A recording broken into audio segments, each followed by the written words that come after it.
Ar papildomi 2000, o gal 3000 eurų per metus būtų jums tos papildomos pajamos, kurios būtų įdomios, realiai gauti jas beveik nieko nedaro.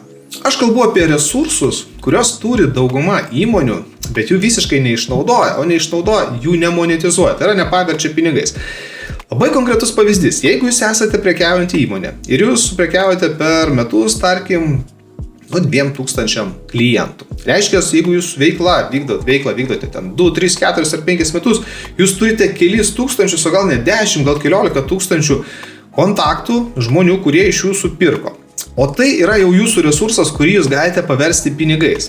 Kaip jūs tai galite paversti? Yra kitos įmonės, kurios yra nekonkuruojančios su jumis, bet tas klientas yra tas pats, kas ir jūsų klientas. Skirtumas tik tai tas, kad jūs jau tam klientui esat pardavę, o šita įmonė yra įdomu gauti, būtent pasiekti tos potencialius klientus pigiau ir efektyviau. Ir taip jūs galite sudaryti partnerystės arba taip monetizuoti savo turimą duomenų bazę, mainais už tai, kad jūs išsiųsite laišką savo vardu ir pristatysite kitą įmonę, o galbūt kitos įmonės pasiūlymą už sutartą pinigų sumą. Tarkim, pradėkim nuo labai nedidelės sumos, mizeriuko, bet kuri gali būti iš tikrųjų ženklinės, tai gali susidaryti keli tūkstančių eurų.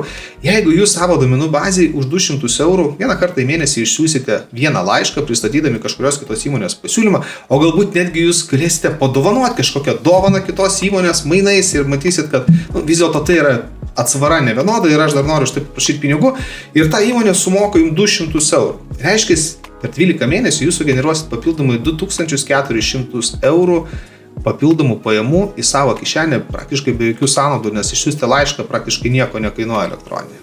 O jeigu jūs išsiųsite 2 įmonėms nekonkuruojančiams tokius pasiūlymus, jūs savo potencialių klientų, buvusių klientų galbūt neužknysite, jeigu jūs tinkamai viską sudėliosite, bet tai gali tapti 4800 eurų, gali tapti 6000, 8 ir 10 000. Tai vat vienas iš tokių būdų ir galimybių, kurie jūs galite uždirbti papildomus pinigus, tai yra būtent monetizavimas tos duomenų bazės. Mano darbas yra padėti visiems nariams generuoti papildomas pajamas, generuoti papildomus pardavimus ir tai yra viena iš sričių, kurioje aš darbuojuosi ir kuri man yra labai įdomi, tam, kad aš galėčiau padėti jums uždirbti papildomus pinigus vien dėl to, kad jūs vykdot savo veiklą, bet jūs nepagalvojate apie tai, kad tai galima monetizuoti. Kitas dalykas labai vertingas, tai yra jūsų pakuotė. Yra duomenų bazė, kurie iš jūsų pirkusių klientų, bet lygiai taip pat jūs turite kiekvieną dieną pardavimus, kur jūs savo prekę, tai būtų ar minkšta, ar kita pakuotė, siunčiate savo klientui. Jūs galite savo pakuotę paversti reklamos plotu. Jeigu jūsų dėžutė, tarkim, pakuotė yra labai nedidelė ir jūs, tarkim, yra tik tai tokio dydžio, voko dydžio, jūs voko kampelėje galite prikabinti kažkurio partnerio, kuris mielai sutiktų jums sumokėti už jo pasiūlymo prikabinimą ant jūsų pakuotės su QR kodu ir taip jūs irgi galite monetizuoti, kad paimti kažkokią pinigų sumą už kiekvieną lipduką užklijuotą ant pakuotės, kuri tinka ir partnerių jūsų ir taip sudaryti partnerystę, kuri jums atneš papildomus pinigus į jūsų kišenę. Tai yra keletas pavyzdžių apie tai, kaip jūs galite monetizuoti pinigus ir Growth Partners bendruomenės nariai.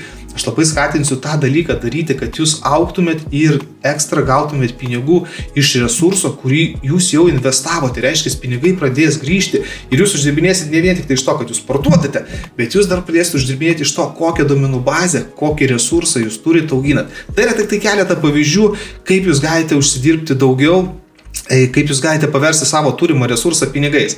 Prisijungę prie Growth Partners, aš darysiu ciklus video, kaip galima dar papildomai monetizuoti ir skatinti jums idėjas, būdus, priemonės, kaip tą dalyką padaryti ir generuoti papildomus pinigus jums į jūsų kišenę, tam, kad jūsų verslas augtų. O galbūt, jeigu tai susidarys ir 11 000 eurų, galbūt metų pabaigoje paprasčiausiai už tokį papildomą resursą galėsite savo įsigyti kažkokį prabangesnį automobilį arba prisidėti prie prabangaus automobilio įsigijimą vien dėl to, kad jūs išnaudojate resursą, kurį iki tol nenaudojate. Ir aš būsiu labai laimingas, jeigu jūs atsiųsite tokią fotkę, kad štai šį resursą aš monetizavau ir dėka Growth Partners aš galiu važinėti su tokiu nauju automobiliu, o galbūt aš įsigijau kažkokius kitus įrenginius, staklės ar dar kažką optimizuoti jūsų verslą, tam, kad jūsų verslas